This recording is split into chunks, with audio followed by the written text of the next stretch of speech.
If somebody were to ask you, how do you know that Islam is true? How do you know that Islam is the right religion? Your response will typically be, well, because I know. I just know Islam to be true. If somebody were to say, but you've never tried other religions. You are a Muslim because your parents are Muslim. And a Christian is a Christian because his parents are Christian. And a Jew is a Jew because his parents are a Jew. You have no right to say that your religion is better than anybody else's. You are simply a blind follower. You're not a critical thinker. Because if you had been a critical thinker, then what would you do? You would think through every single religion, maybe even try a few, and then decide to settle on Islam and say, okay, now that I've tasted all the religions, I know Islam to be the sweetest and the best religion. Now, some of our classical thinkers, they were trapped by this problem and they didn't know how to get out of it. I'll mention the name of one of them, that's somebody that we respect but we politely disagree with. And that is the great Shaykh and Imam Abu Hamid al-Ghazali. Now al-Ghazali was a great scholar, but sometimes he felt a little bit too much into philosophy. He writes in his autobiography, he writes in it that I looked at the world around me and I noticed that the children of Muslims are always Muslims. And the children of Christians are always Christians. And the children of Jews are Jews. And the children of Parsis and Zoroastrians are Zoroastrians. And so I began to wonder, why am I a Muslim? Why am I so sure that Islam is true? What if I'm a Muslim just because my parents were Muslim? Right, you see he's now getting some shak, some doubt. I realize that I have to critically analyze, why am I a Muslim? What he basically ended up doing is he's saying, before you are a true Muslim, you have to begin Iman with doubt. Everything is now shak. Arabic for doubt is shak. So the first obligation, he said, is a shak, to have doubt. Doubt what? Doubt everything. Is there a God? What type of God is there? Is there Qiyamah? Is there the Prophet ﷺ? Everything you doubt it. And then you reason through. You think through. And doubt should lead you to thinking. And then thinking should lead you to Iman. You start off on a blank slate, completely blank.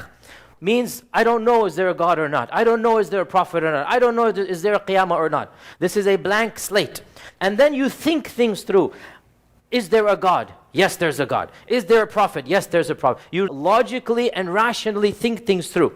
And then from this, you will then jump to looking at the Prophet Muhammad ﷺ and saying, okay, the Prophet ﷺ is the true Prophet, and Allah is our Lord, and the Quran is our book. What is the problem with this Ghazalian method? What's the problem with it? There's many problems, but what's one of the main ones? It could lead to kufr. Because in any one of these steps, it's very easy to slip into kufr. You have to step out of Iman before you step back into it. I.e., you have to become a kafir before you become a Muslim. You first have to examine Islam neutrally. How can you examine something neutrally when you're inside of it? You have to step outside, and what is stepping outside of Islam? Kufr. You have to step outside and then examine it and then say, okay, I think I like it, let me step back in.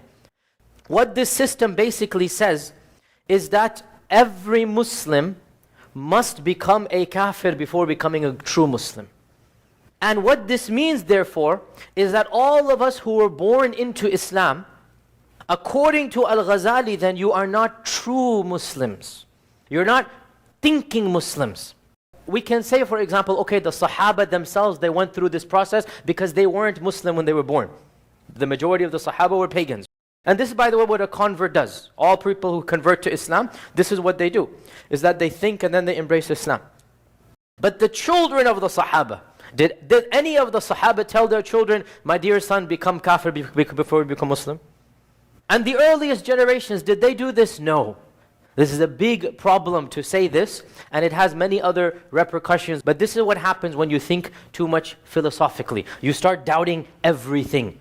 who are the people that challenge Ghazali? Well, obviously, one of the greatest scholars of Islam, in my humble opinion, this is the greatest scholar that Islam has produced in the last 1,000 years, and that is Shaykh al-Islam Ibn Taymiyyah, rahimahullah ta'ala. Ibn Taymiyyah took on this misunderstanding, and he refuted it in so many different ways. And he said Ghazali's main problem was that he completely ignored the fitrah.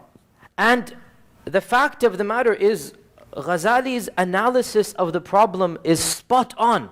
He's absolutely right in saying, how do you know Islam is true? But his answer was wrong. And his answer ignores the issue of the fitrah. So, fitrah comes from the Arabic word fatara. And one of Allah's names is Fatir, originator. And fatara literally means to open up, to cleave open. Like as if you cut something open, you open it up, fatara. And the fitrah therefore is something, it is as if Allah opened us up and put something inside of us. It's something we are ingrained, it's our intuition, it's already within us. Where Allah says in the Quran, فِطْرَةَ اللَّهِ الَّتِي فَطَرَ النَّاسَ عَلَيْهَا. Surah Ar-Rum verse 30. That Allah says there's a fitrah that Allah has created mankind upon. The Prophet ﷺ said, مَا مِن مَوْلُودٍ إِلَّا وَيُولَدُ عَلَى الْفِطْرَةِ. Every single child is born upon the fitrah. فَأَبَوَاهُ يُهَوِّدَانِهِ أَوْ يُنَصِّرَانِهِ أَوْ يُمَجِّسَانِهِ. And then his parents, they make him into a Yahudi or a Nasrani or a Majusi. He didn't say then his parents change him into Muslim. He didn't say that. Every child is born upon the fitrah. And then his parents, society, culture changes the fitrah, corrupts the fitrah, alters the fitrah. And then what happens? The child becomes another religion. He didn't say his child change him to become a Muslim. Why? Because the fitrah, a lot of people say the fitrah is Islam, but this is wrong. The fitrah is not Islam with a capital I. Because Islam means you have 6 pillars you believe in, and 5 pillars you practice. And when the child comes out, the child is not praying 5 times a day. And the child doesn't believe in the 6 pillars. And the child is not a practicing Muslim. And if the child were to grow up, he would still not know how to pray, unless somebody taught him. Fitrah is not the actual religion of Islam. Rather, it is, you can say Islam with a small I, not Islam with a capital I.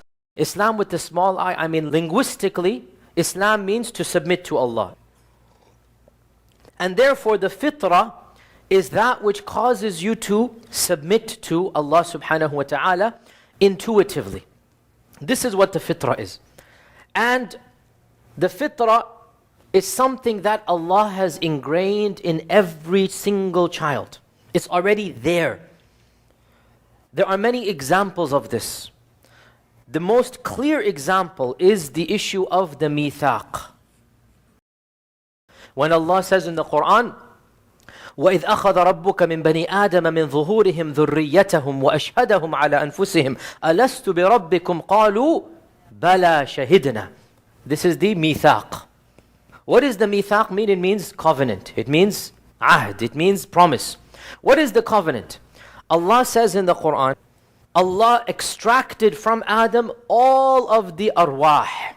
Our spirits and souls have been created from the time of the creation of Adam. All of our ruhs, all of us, we were there. All of mankind was there.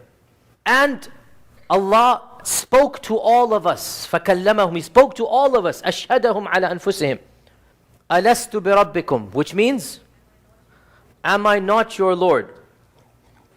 Rhetorical question. The purpose of a rhetorical question is to emphasize that which is already known. So Allah is saying, Alastu bi rabbikum. Am I not your Lord? Now, question.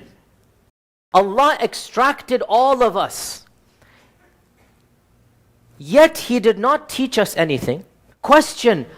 How are we supposed to answer when we don't have any knowledge?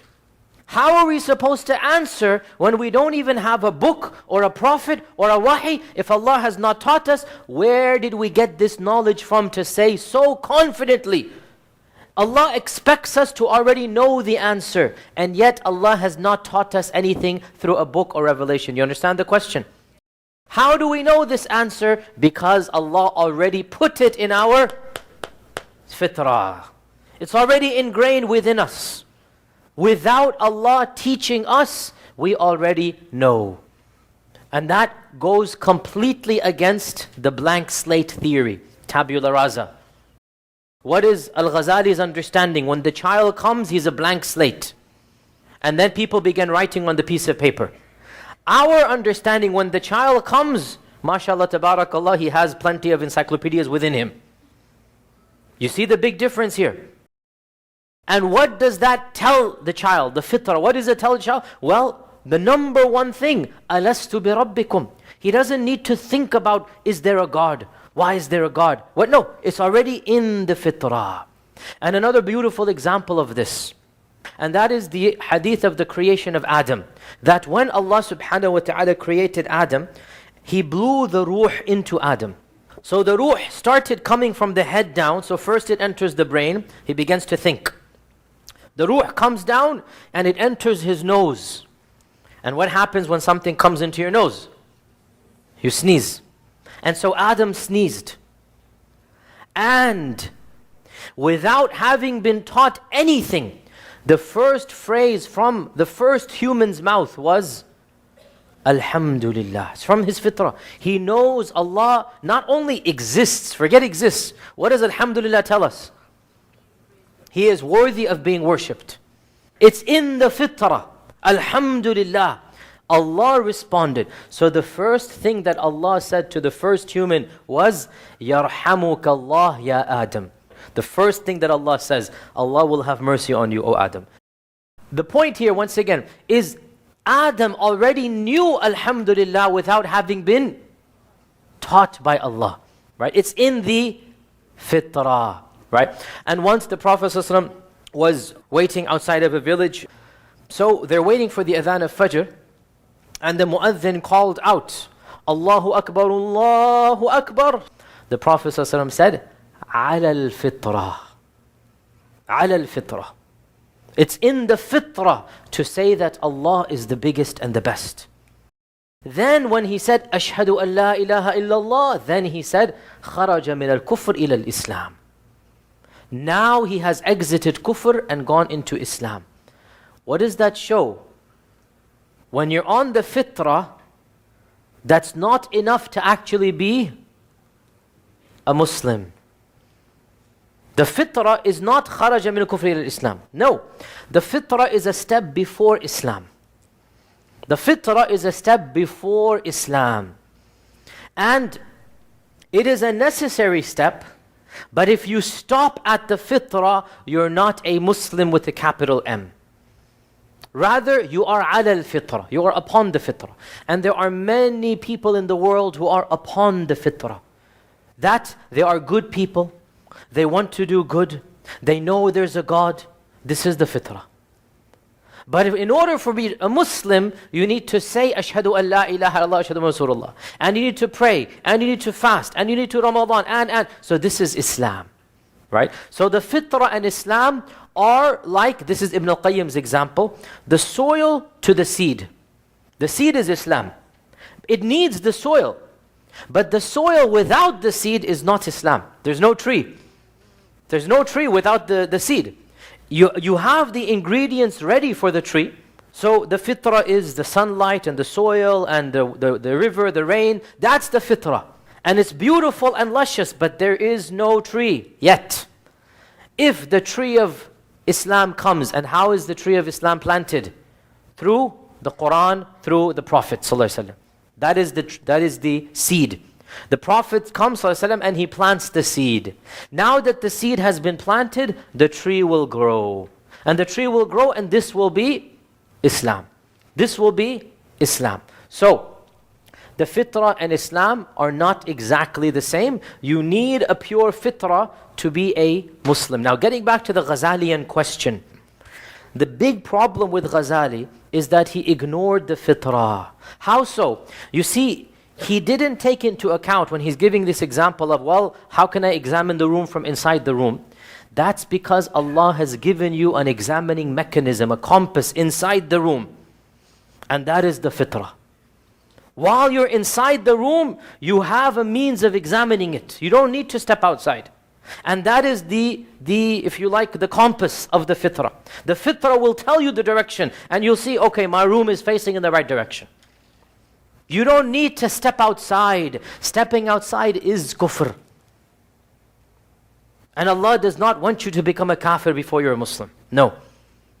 And therefore, if somebody asks you, how do you know Islam is true? You say, you don't have to use the word fitrah, he wouldn't understand. You say, because my body and soul, my ruh, my heart, everything is in harmony. I know from deep down inside. I have peace and yaqeen that the way that my God created me and this religion of Islam are completely compatible together. And I believe that anybody who is on a religion other than Islam, they will never feel that happiness that I feel as a Muslim. They're always going to be in a little bit of doubt. Is my religion true or not? They won't feel the yaqeen that I feel. And you know, statistics speak louder than mere talk. Look at Islam around the globe, around the world. Look at the yaqeen, the passion that Muslims have for the religion. Sometimes even the passion causes them to go to extremes. But where does that anger come from? That they have insulted our Prophet ﷺ, so people react in an emotional manner, right? Whereas when their gods are insulted, they're like, yeah, whatever, it's just a joke. They don't have that iman. They don't have that passion. Now, of course, I'm not defending what's happening on either side. I have a more nuanced position, and we can talk about it in Q&A. But my point being, the Muslim ummah clearly demonstrates that it takes its iman seriously, right? There was a survey done in England a few years ago by The Guardian, and it gave a very amazing statistic, beautiful statistic for us. You know that in England, the national church is the Anglican church. The Anglican church is the national church of England. Technically, 70-80% of British people should be Anglicans. And the Muslims there are around 3 to 4% of the whole population. They're around 3 to 4%. And they found out that the number of Christians that go to church on Sunday, right, is the same as the number of Muslims who go to the masjid on Friday. This is the barakah of our religion. This is the reality of our faith, and it goes back to the fitrah. If you want to see the perfection of the fitrah, what does it mean to be on the fitrah? The best example for this is our Prophet Muhammad sallallahu alaihi wasallam before Iqra came down. For the first 40 years of his life, he was upon the fitrah, even though he didn't know Islam with a capital I. Did he worship idols? No. Did he do any of the fahish and evil things that his people did? How did he know not to do this? The fitrah. The fitrah.